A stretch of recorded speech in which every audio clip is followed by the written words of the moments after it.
손목 터널 증후군 검사 어떻게 해? 어, 이렇게 어. 팔렌테스 자세를 유지해서 얼마 동안 있어야 돼?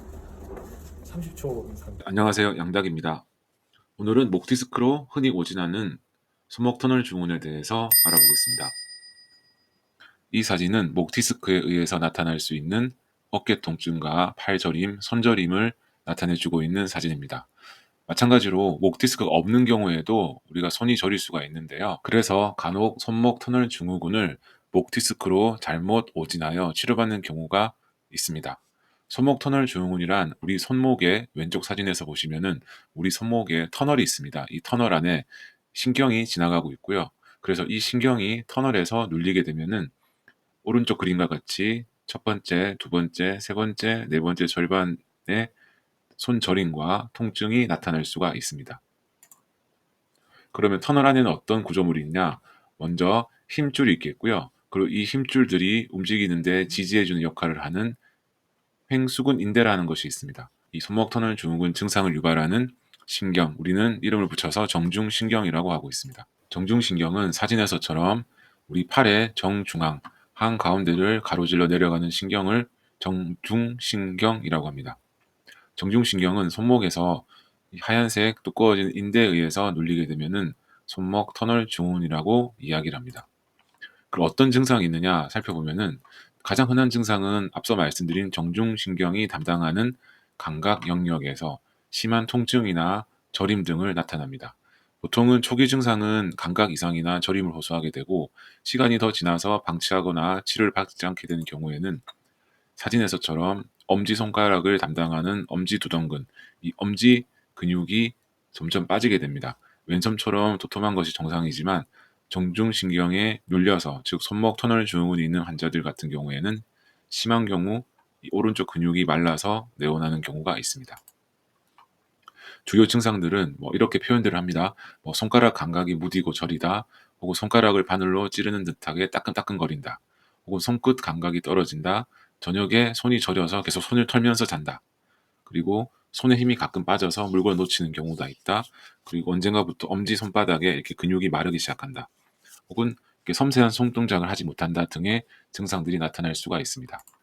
비만이나 임신, 관절염, 갑상선 기능 저하증, 당뇨, 기타 등등의 다양한 이유가 있지만 가장 중요한 것은 제일 위에 있는 반복적으로 사용하는 손의 습관입니다.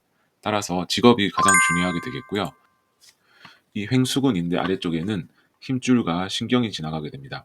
그러면 이 힘줄의 역할은 우리가 손목을 쥘 때 손목을 모으는 이런 역할을 하게 되고, 이 힘줄들이 안정적으로 지지하는 역할을 하는 것이 횡수근 인대입니다.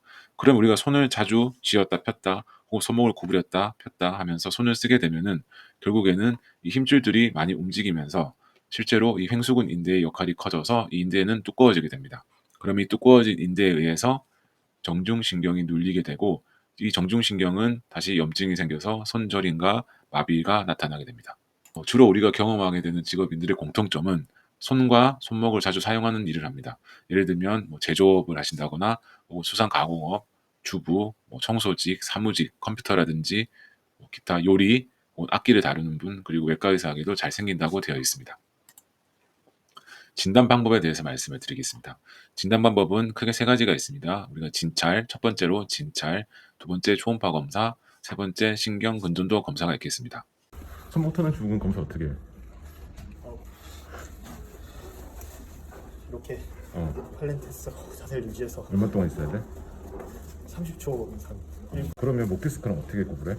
환측으로 고개를 좌식으로 돌리고 상반을 보게 한 다음에 위에서 수직으로 그 액시얼 프레셔를 가해주면 그때 방사통이 카팔 터널 증후군은 주로 여기서 디스탈에서 더 페인이 유발되니까 더 프록시말에서 방사통이 유발되거나 하는 걸 확인하면 돼요.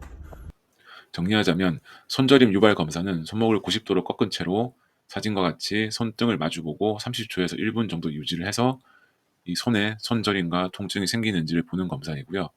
목 디스크에 의한 손저림과 구분이 가능하다는 것을 말씀드렸습니다. 두 번째로는 초음파 검사입니다. 초음파를 통해서 신경의 단 면적을 볼 수가 있고요. 정상 신경의 경우에는 신경이 눌리지 않기 때문에 부어있지 않습니다. 그래서 정상신경의 단면적이 확인이 되고, 만약에 손목 터널 증후군이 있는 환자의 초음파 검사 사진은 신경이 눌리기 때문에 이 단면적이 넓어지게 됩니다. 그래서 이 단면적을 측정을 해서 정상인 군과 손목 터널 증후군이 있는 군을 확인할 수가 있습니다. 그러면 MRI는 검사하지 않아도 되나요? 네, MRI는 기본 검사 항목은 아니고요. 해보면은 좋은 경우는 너무 손목 터널 증후군 발병 연령이 낮거나 혹은 손목 터널 이외에 정중신경에 문제가 생긴 것 같을 때, 예를 들면 종양이라든지 그런 것을 이제 우리가 확인해 볼 때 MRI 검사가 필요할 수도 있겠습니다. 세 번째로는 신경 근전도 검사이고요. 왼쪽 사진은 바늘로 찌르지 않기 때문에 아프지가 않고요. 오른쪽 사진은 바늘로 찌르기 때문에 통증이 있습니다. 그래서 신경 속도와 근육의 손상 정도를 확인할 수가 있습니다. 손목 터널 증후군의 치료와 예방법에 대해서는 다음 영상에서 뵙겠습니다. 시청해 주셔서 감사합니다. 좋아요와 구독은 영상을 준비하는 큰 힘이 됩니다.